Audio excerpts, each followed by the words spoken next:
But Americs, I want to just add something that's even more frightening. This domestic debt,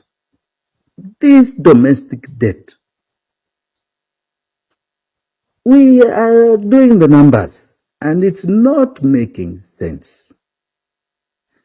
So if you look at our books today, we now have a debt of 2.12 trillion plus. Ruto took over at 9.4 or 8.7, as I'll say. It's now at 12 trillion. Of that 12 trillion, 6.5 trillion, they are saying, is domestic debt. In other words, gotten from our banking fraternity here in Kenya. Any of you can do a quick numbers count, and we are doing it even deeper. If you look at the top 10 banks, what are called tier 1 banks, those are the main ones. There are 10 of them. You look at their assets, calculate their assets, because you can't invest in domestic debt what you don't have. Assets are all our deposits in the bank and any securities and so on. Pensioners, insurance companies, anything, they put money in the bank. So you look at all our domestic assets. You look at the top 10 banks, tier 1 banks. Their total assets, KCB being the highest, is at 1.4 trillion.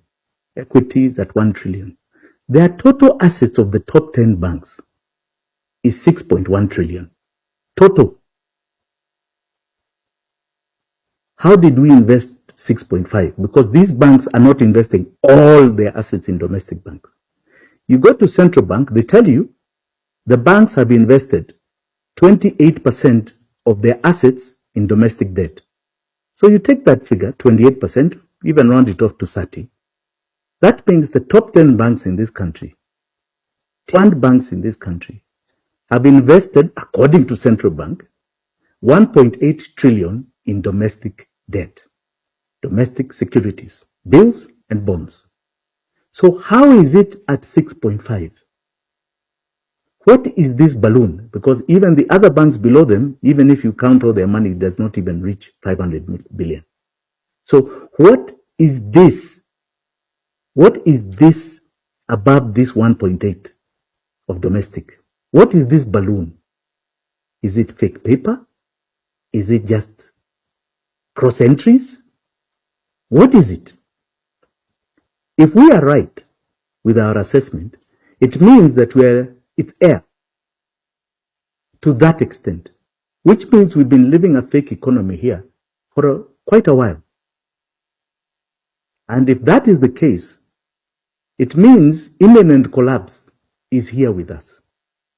And all it takes is that balloon to be popped, and whatever you own today will go to nothing. That's what it means. Whatever you have will become worthless, because people have done something called false accounting here, created paper money. That is how serious this fraud is.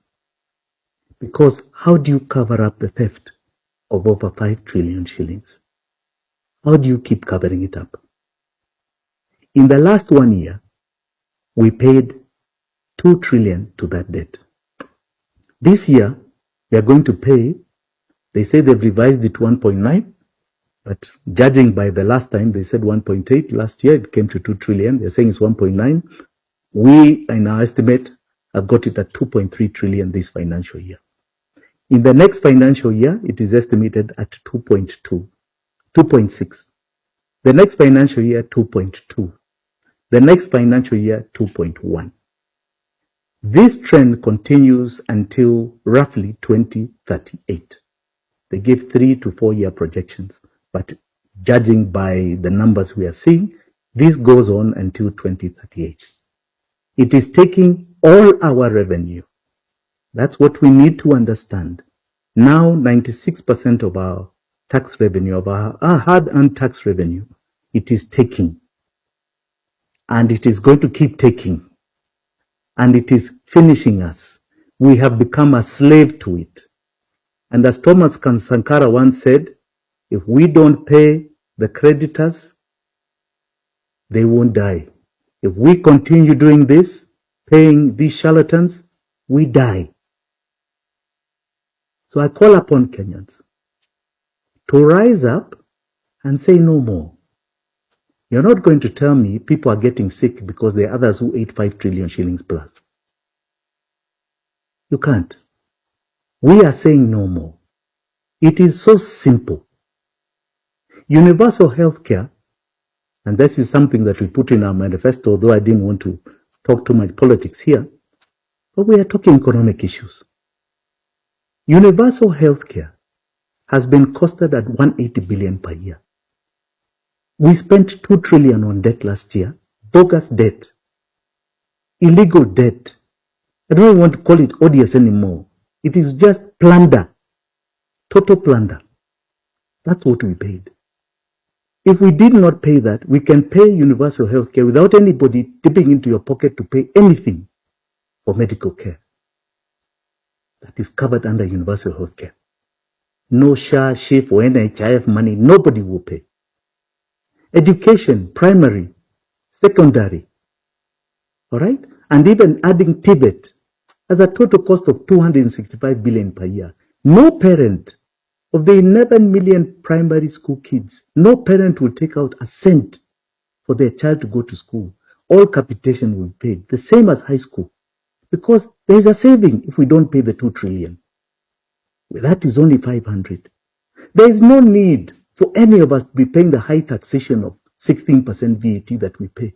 We can remove it and go to a 5% sales tax. It will even boost growth beyond your imagination. But even more importantly, you free up money, because you must understand this so-called domestic debt is money that has been taken to the government. They borrow, that is us borrowing, and then they come back for taxes to pay the interest. Now you just give it, make sure Mwananchi is the beneficiary of their own deposits in banks. And you stimulate and catalyze a growth here that has never been seen since independence. We only saw a snippet of it during Jomo Kenyatta's time, at what extent, in the early 70s, and we saw it under Kibaki, where even banks were begging anyone to take even at 3% interest rate. And the first concept of non-securitized loans started. Now, we are being held back. We are slaves, and it doesn't matter. You can cry all the politics you want in this country. If you don't address this, it doesn't matter you remove this charlatan, this unhinged charlatan called William Ruto, and you put another one. If you do not change this thing, it is the same thing. We'll be saying whoever is there must go. This is our slavery. It is our emancipation too. We cut it off, we breathe, we grow, we prosper. Nganga, as you are talking, the generations to come, embedded in our constitution, will prosper. They will see things they have never imagined. And we don't need anybody's loan in this country. We need no debt. We have accumulated enough. If we're able to raise that much revenue a year, it's unbelievable. Unbelievable what we can do.